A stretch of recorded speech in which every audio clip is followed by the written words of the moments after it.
You ever put on makeup, go out to your party or whatever, 30, 45 minutes later, you're all shiny on your forehead, nose, and all that? Overactive sebaceous activity. That's just what it is. Okay?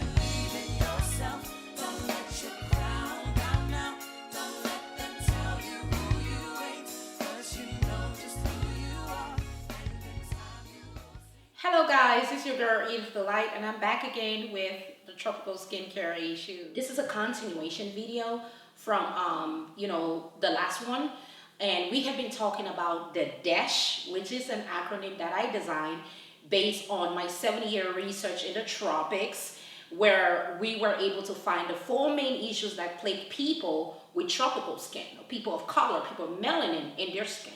If you haven't watched it, again, go back and watch, because it's going to help you understand what we're getting ready to talk about today, which is the sebaceous activity, okay?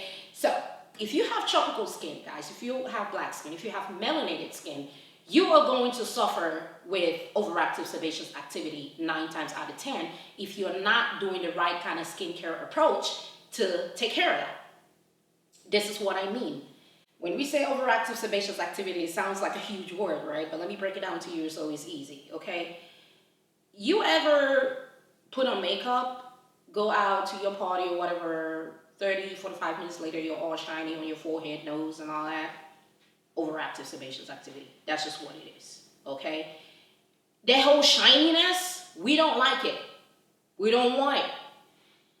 We don't, because it messes with our flow. Every 5 minutes, you got to run to the bathroom and put some powder or whatever. Nobody wants to do that. That's why I'm trying to educate you and let you understand. Like, we suffer with this whole shininess. And the shininess is from oil. And that oil is called sebum. That's why we say overactive sebaceous activity, because sebaceous is sebum. And sebum comes from the glands, sebaceous glands. So when the glands are overactive, they're going to produce a lot of sebum. And that's where the name overactive sebaceous activity comes from. Most of the time, people would go grab something that would dry their skin out. Okay, I just gave you an example. I said every 5 minutes, most women run back into the bathroom and dab the powder on. That's for women who use makeup, okay?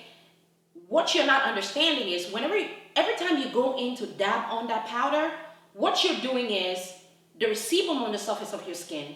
You're putting on another product, which is made up of different ingredients to kind of close in on the sebum and, prevent your skin from respirating like it's supposed to. You're creating a situation where your skin cannot perspire. It cannot breathe. It's not breathing. And you're creating an anaerobic situation, okay, where it's very conducive for bacterial growth. And that's why a lot of times people who wear makeup all the time end up with breakouts on their skin. Because the more you put the makeup on, the more you cover up, the more you have. Imagine having grease on your face, and it's already a problem. And then you putting makeup on top of it, or other ingredients, because the powder is made up of a lot of other ingredients. And instead of you going to wash your face off or doing whatever you need to do to let your skin breathe, you're covering that up by layering it up with other ingredients inside of whatever product, the powder or the makeup or whatever it is that you're using. That is creating an even worse situation. So approach is wrong. That's just one example.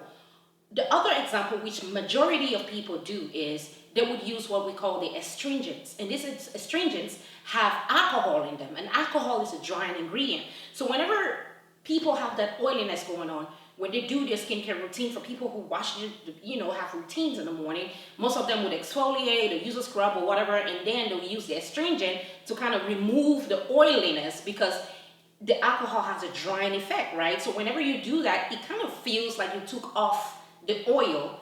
But what you don't realize is every product that you use in your skin is made up of ingredients, and those ingredients are designed to carry out different functions. So once you introduce that alcohol or the astringent, which has the alcohol in it, the idea is to dry out the skin. That's what the alcohol does. That's its job. But then what happens is the information that has been passed across to your skin is, we don't have enough oil, we need to produce more. So the more you dry out your skin, the more production or replication is going to happen. So it's just a matter of time. Whenever you do that, another hour later or 30 minutes out, you're producing even more oil because it's a wrong approach. Okay? And again, like I said, if you don't have a proper understanding of what the problem is and how to bring solution to that problem, there's no way you're gonna solve the problem. Now, oil cuts oil when it comes down to tropical skin. So if you're introducing the right kind of ingredients that resemble sebum inside of your skincare, now your skin believes that there's enough sebum, so it's not gonna replicate. Okay? So you have this light oils, you have this plant oils, you have different oils this organic exotic oils that come from the tropical regions, that come from Africa. 9 times out of 10, that's what we have in the skincare line XCAPE.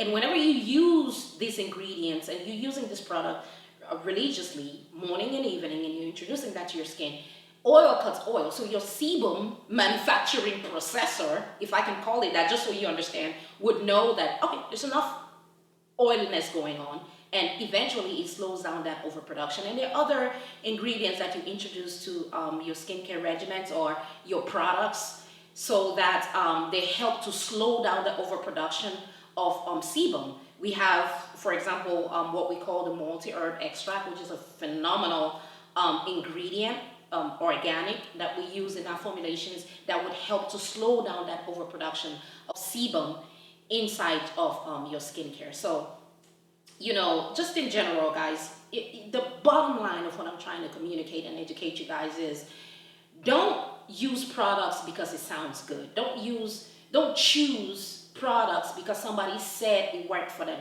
Understand that your skin is different. As somebody from the tropics, or a black person, or melanated, or whatever you call it, okay? Understand that your skin is different. Understand that your skin has specific needs. And then try to address those needs in skincare. Okay? Now, we are professionals and we have as a responsibility to make sure that we provide that for you. But unfortunately, we don't have enough professionals that are dedicated to finding your exact problem and bringing you a solution. So you're going to have to do some work on your own. And professionals like me, I in particular have dedicated myself to giving you the information so you have whatever you need to go out there and find, whether it's ingredients, whether it's a treatment service, or whatever, you have an idea of what it is that you're looking for. And again, we have put a skincare line on the market that would help you as much as you possibly can as of now. But then, if you can't have access to whatever it is we have, you have the information, and feel free to ask me any questions, drop me your comments, let me know what your specific issues are, and I'll make sure I respond to you and solve your problem, because again, my life is dedicated to your tropical skincare.